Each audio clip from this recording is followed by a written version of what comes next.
Welcome to Evolve, Reinventing Leadership, Building Freedom Cultures, with thought leader and award-winning author Yvette Bethel.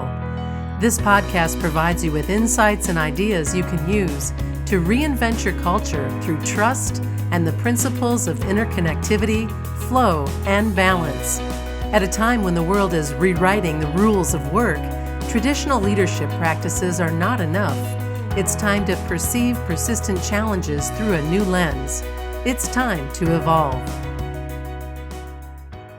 Today, podcaster Des McCabe interviews Yvette Bethel about trust-based ecosystems that are designed to bring out creativity and collaboration while reducing competition and conflict. Enjoy the show. Tell me what's happening, Yvette. Tell me about this new community that you're building. Yeah, this is the community is it's really exciting because it all emerged, right? It started out as licensed programs and talking about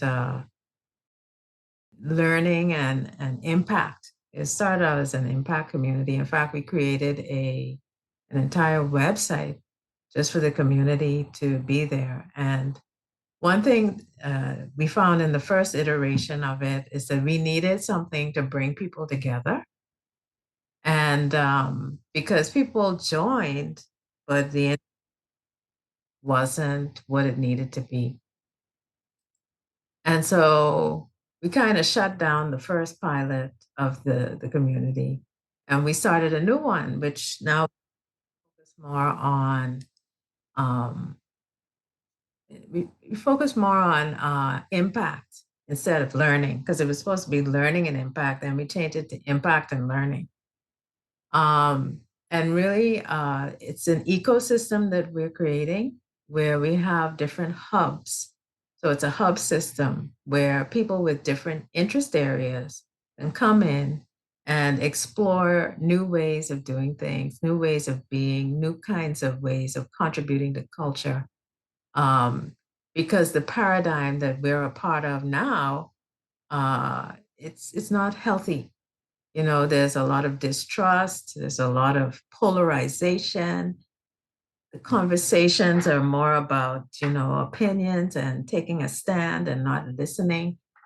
Everything that goes against being healthy in a culture or organization or family or whatever, community.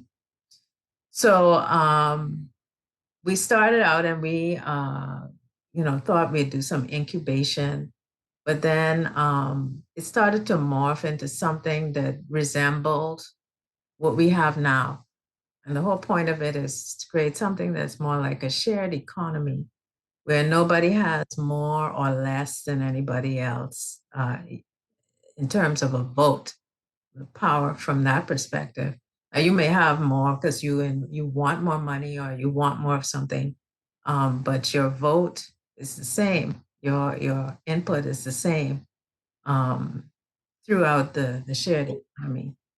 So, is this a democratic community then? in a sense, yeah. But the intent is not to focus on that. It was more to focus on sharing.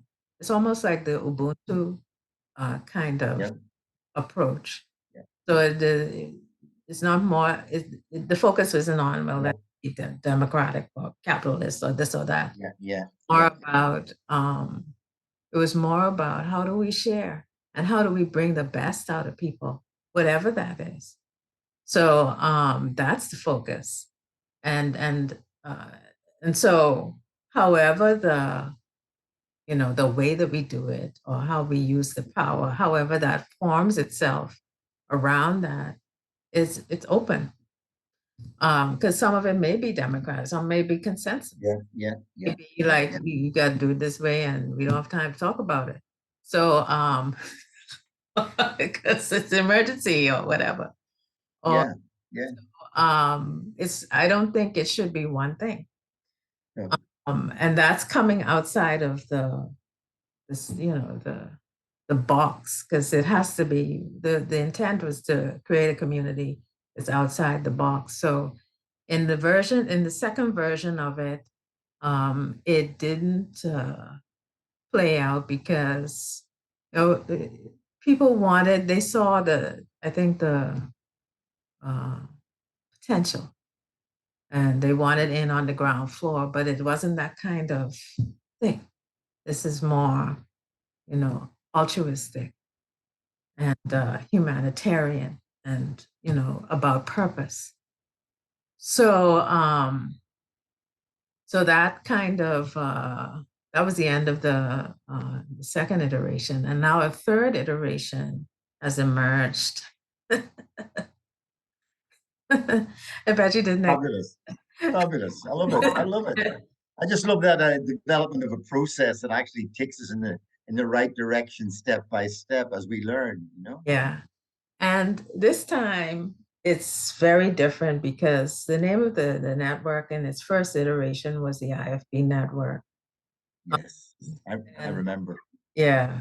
And that's because we were basing it on the principles of interconnectivity, flow, and balance, which operate within all ecosystems and networks.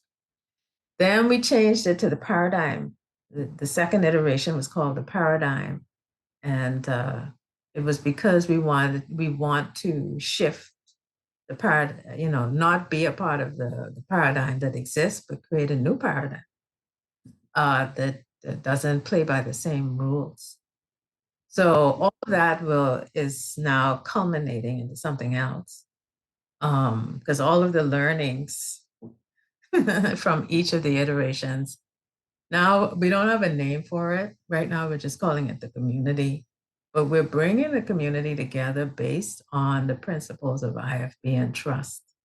So that's how people will enter in because of an interest in those things. And one way that we're doing it is through, shall we say, something that we're calling trust talks. And it's a similar configuration as TED Talks, but it's different because the trust talks are designed, it'll be the configuration that's similar is we want to do it in different geographies. We'll do some online, some of them in person. That type of thing is similar, but the talk itself is not. The talk itself, because trust is an inside out process. We talked about a number of different topics. We even got into disinformation and misinformation. And then when we really sat down with it, we said trust has to start within, cannot start with all this outside stuff. You have to start with yourself, because how you trust yourself is how you interact with people. That's the roadmap for you to interact with people. And so your relationship with yourself has to be dealt with first. And so the talks start there with the heart. These are heart talks, HEART, which are also HARD. Absolutely. But so we have these heart talks that are trust talks, and they follow the IFB process where you talk about, who you are, and we're making it clear that it's not what you do. It's not about your job. It's who are you? Answer that question, and then tell a story about trust that you've experienced. And in that story, at the end of it, we're going to use a methodology where we'll ask some powerful questions, but we won't open it to people, because people have different opinions about what's being said, and they may not be as sensitive to how vulnerable the person is being in that moment. So we're creating a deck of powerful questions that they'll randomly pick, so that they can't prepare, but it also takes them deeper, so that in the end they learn something, but then we'll also involve the audience so that they can learn something about themselves. So we haven't crafted the tool yet fully. We're in the initial conversations about it, but we want people to go deep and stop being superficial and getting into the bickering, but really focus in. Because when you really start to look at each person, we're more connected and more the same than we realize. And all these things that separate us are just constructs. They're not real. And so all the talk about diversity divides people. The root of diversity is div, divisive, division. And really what we need to talk about is unity and peace. Those are the conversations that are not being had, all this equity and blah, blah, blah. I don't even want to go there. It's more about coming together because we have more in common than we acknowledge. So it's right now we're at a place where we're bringing people together by starting with the self, and then we'll work it, as you say, work it outward. Yeah. That's an incredible process, and it reminds me of the idea of vulnerability, because you're enabling people to be very vulnerable about who they are, what they're about, and what's important, and purpose or whatever else. And I think that's that vulnerability that creates a space for other people then to enter. And I think that's, much, much more about this than me, but I think that is where the trust is created and developed and held. And I think unless you get to that, and the fact that you're doing that space or creating that place right at the outset, it's from the person outwards.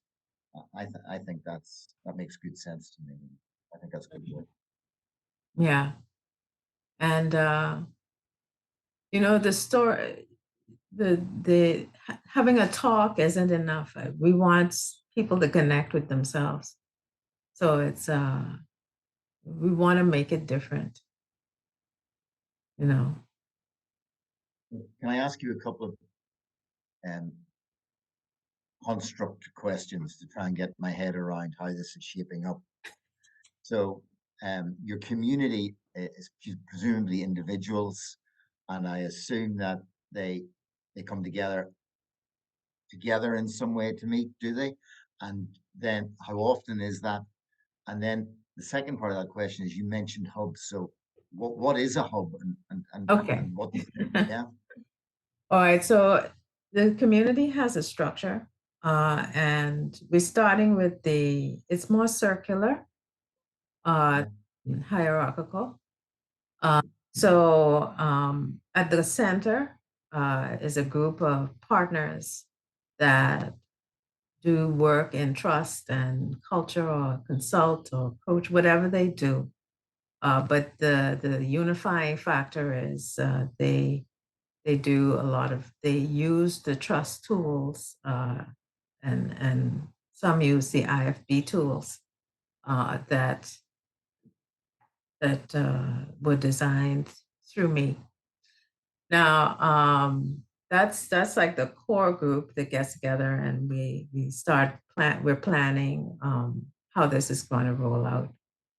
But the master plan has hubs where you have other groups of people get together based on interest areas. So there might be some group that comes together on impact in education and trust, or whatever else. It doesn't have to be about trust. It could be some form of impact that challenges the status quo, and really brings in another way of doing and being within a system. So the ideal is to create an alternative to what we have in terms of the system, because the system has been in place for millennia. So who's to say that we can't operate a different system within a system? Absolutely. You don't have Absolutely. to comply. So yeah, it's really a multi-level thing, but it starts, with this hub of people that have interest areas, and Yep. different people might rise up and, kind Yeah. of Yeah. Yeah. people are naturally taking on leadership roles. It's not that anyone's being appointed. It's I have a partner in Italy. They just like, oh, Yvette, let's do this or let's do that. And they came up with the Trust Talk idea. And so that's the way it should work. It shouldn't be about a person. It should be about uh, the legacy, the idea, the impact. So that's by removing myself. I'm not removing myself, but not expecting me to be in the forefront all the time, and allowing everybody to step up into their greatness is what this will do differently. So it's not about like some politician who's an elected person who's always the spokesperson. It's this system is different. It's whoever takes the leadership in whatever's their interest area, they stand up. And that stops people waiting for you to tell them what to do next or what the plan is or whatever. Yeah, So it's effectively, disempowering. yeah, yeah, Mhm. you've effectively empowered them equally, as you've said, to Mhm. take responsibility for the pieces that matter to them or are important for the community. Which challenges the leadership paradigm, because you really Correct. have to step back and allow people to shine and not feel threatened by it. Yeah. Yeah. That, oh, it's going to look like they're taking over and blah, blah, blah. No, it's it's just them doing something that they're passionate about and really good at. I And, don't yeah. it all, you know. So if you pick up some of those potentially negative themes around competition or jealousy or whatever else can exist in any sort of community or network, you're effectively trying to take all of that off the table right from the word go through this Right. process of the talk, through the process of people being open or vulnerable and building trust. And therefore, that immediately there's no requirement for a competition. So let me just raise the other big question then, which always Um, comes up in this, which is of course about money and funding. So how do you plan to support, or how does the community plan to support itself, but or is it purely voluntary in that sense? um, there are multiple ways. Right now, the way it's supporting itself is through the work, the the work, and people are integrating trust into their domain. So how it's opening up is we have four domains that we are investing in. One is trust in organizations, trust in academia, uh, because we really have to start shifting how students think, because Yep. academia really conditions them to think in certain ways, and we need more free thinkers. So trust in academia, trust in families, because we have to go to the foundation um, of everything, and trust in communities. And I'm still thinking about what trust in communities means. Is it trying to build trust in communities in the old system, or are we building something new? Or Different type of community, yeah, because or potentially, sorry, potentially you could be building new shapes of communities that are already don't even exist already, which and number one, but also secondly, that are made up of different participants or components that we wouldn't even normally associate before as a community. Mm, So the nature, fabric, the makeup of your communities is immensely has immense potential and very powerful. Mhm. So it's really exciting because it has an organic way of being. Everything, every ecosystem that I've worked on has its a personality, and this has a certain personality, and it just wants to grow. That's the way it feels. So, So explain personality to me, please. like What does that mean? the first one was more, let's help people to learn more about this and really understand impact and that type of thing. And so it was built more around learning, Yep. but that's not a driver. It's not a driving force for most people. For some, it's a necessary evil. So, but and so it didn't live, it didn't thrive. It started out okay, but then there wasn't something holding it together and propelling it. So the second one, it had more potential, but it felt like the, the existing system penetrated it, and um, and so the personality started to shape into um, what we have now. And, what this is about is building something that's outside the box. It's not supposed to, yeah, it'll have some aspects of the existing system, but it's not the existing system because you can't get rid of all of it. With spiral dynamics, it kind of you Yeah. grade everything up. So that's that's what went or happened with that. And this one, I don't know who it is yet. This is your golden child, That's what this one is. I don't know Um, who it is, but it's doing its own thing. And it seems to be working. so It's where does culture fit in then with personality of a community? well, Are the they the cult, same thing? yeah, I think culture is the personality and climate is the mood. So you have a climate like in an organization, which is a kind of community. There's the culture, which is the personality of the organization, and each one is so distinct.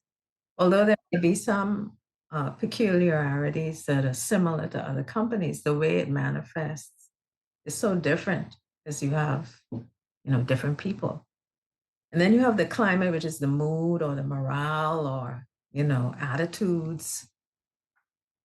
That's the that's the other thing that's present.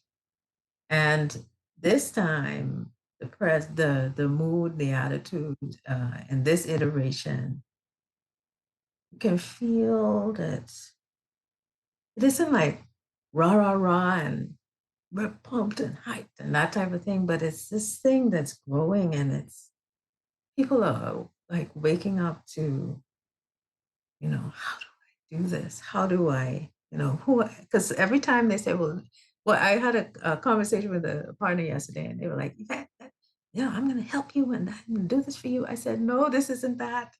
This is everybody is mutually supported. So this isn't about me.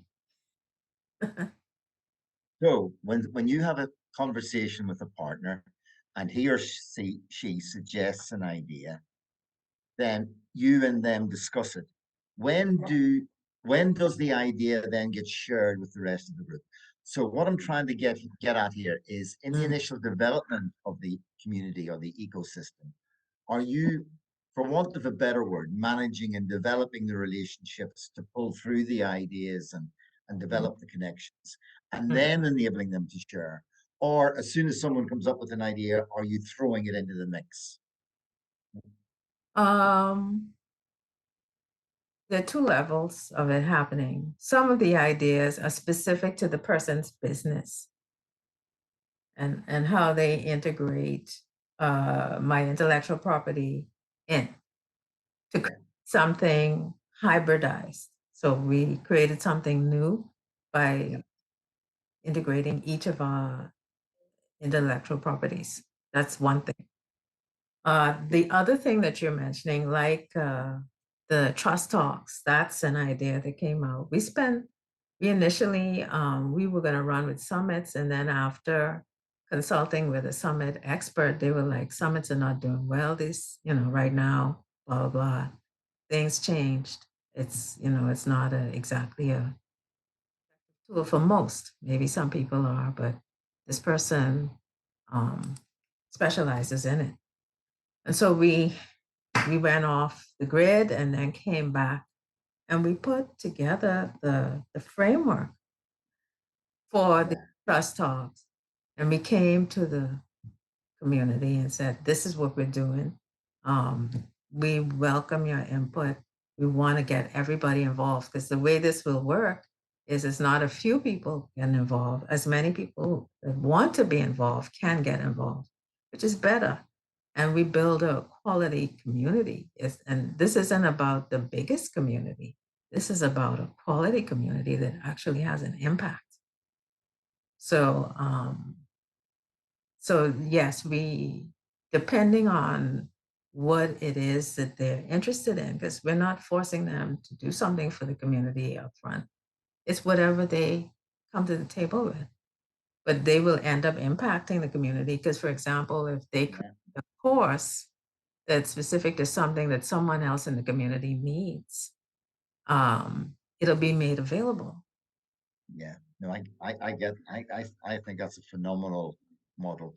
So effectively, each of your partners working with or alongside you are developing some product, service, initiative, whatever it is, in line with the ethos of the community.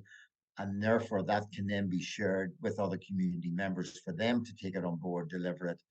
And that, in many ways, forms an economic basis for the community to grow and develop. But there's no competition because everybody's working collectively and collaboratively, and everybody's generating new products and services, right, own expertise, drive, and purpose in their domains. So yeah, and some of the domains are crossing over. So you might have somebody that's interested in academic stuff and also organizational offerings. And so it's blossoming in a way that's natural and organic, as opposed to anyone imposing that it has to grow in this direction, or has to grow in that direction. It's going to grow in multiple directions, and it's okay.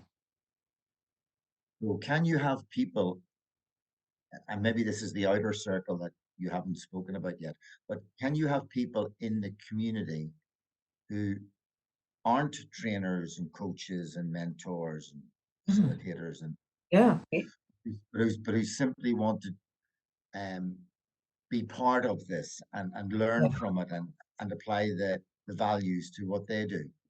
Yeah, and that's why we're also going to zoom in on university students to kind of get them talking about changing paradigm and bringing trust into their lives, whether it's in the organization and family or wherever, or other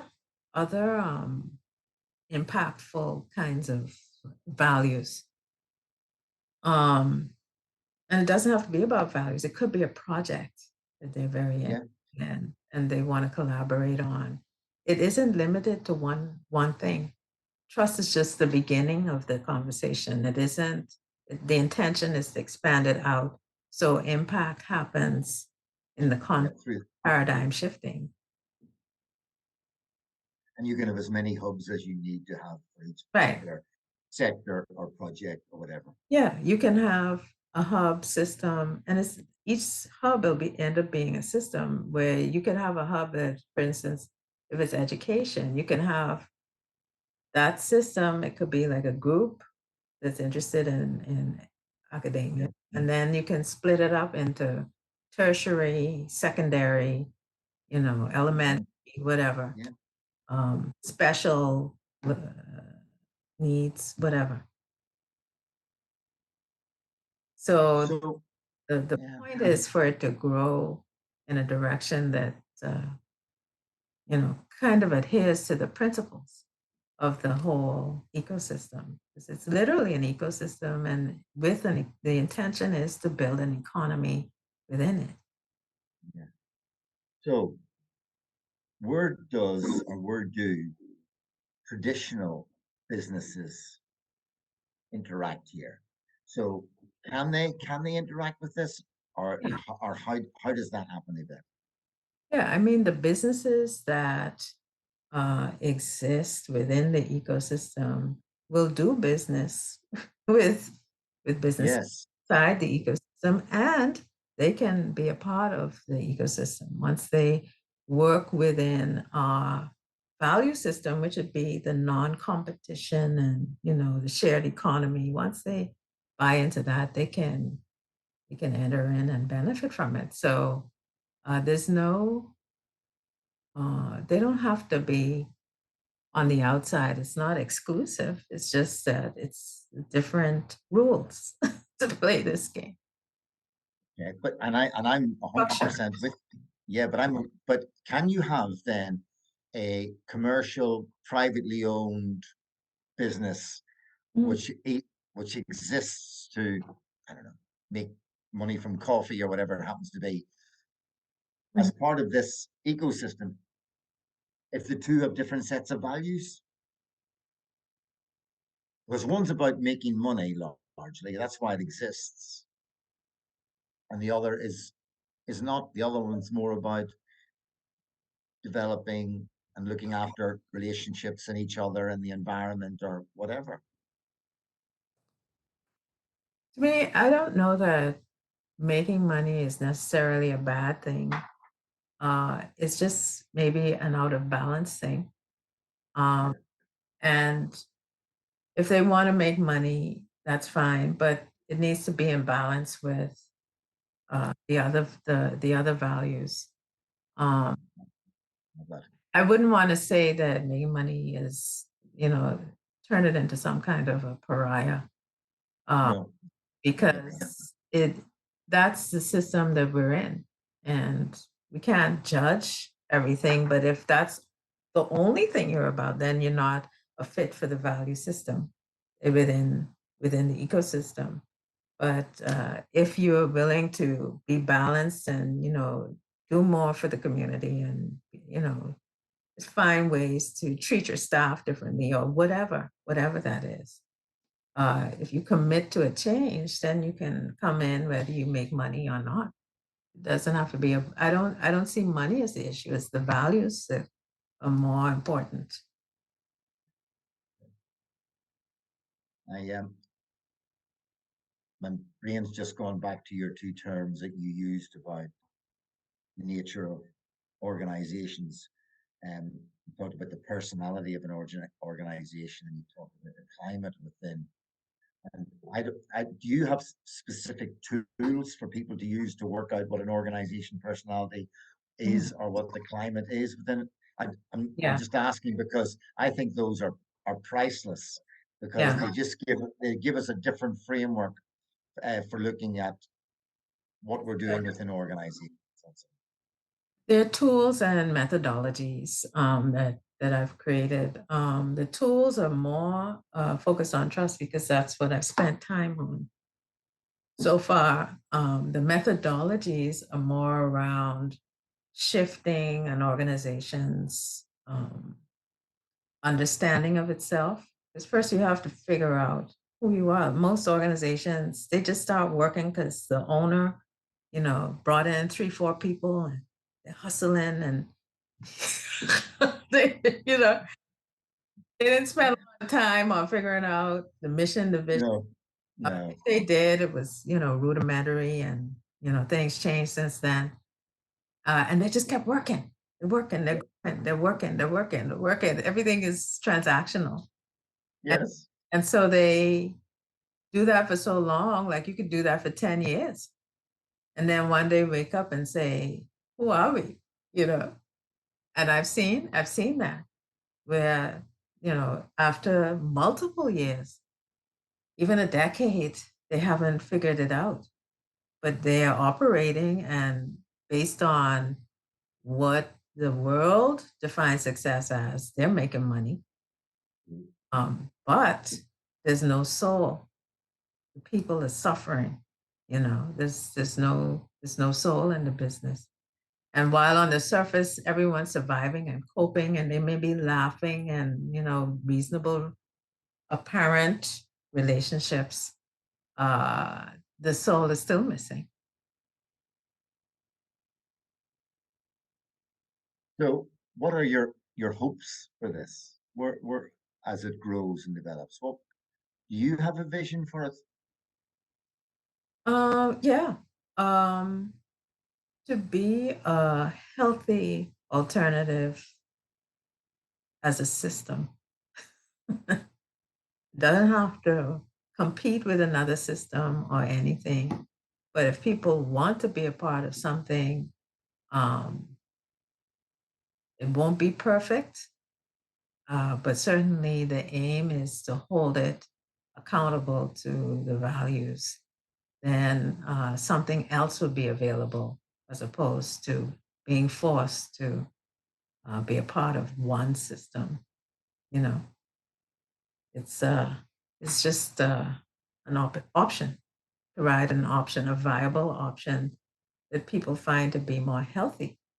Because the system that exists, you have people going to work, they look like zombies. There's no aliveness. Like in my ecosystem, when we talk about stuff, we start laughing and we go into the zone. These creative zones. I mean, there's so much energy, and it's not faked. People are like, "Oh, Yvette, I didn't believe this happened." And blah, blah, blah, blah. And there's always something unexpected, serendipitous, fun that happens. And that's how we should live. That's how we shouldn't call it work.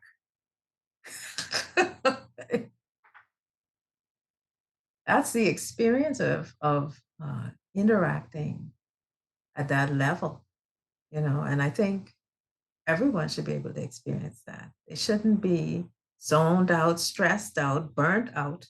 Everything is out. You need to come in.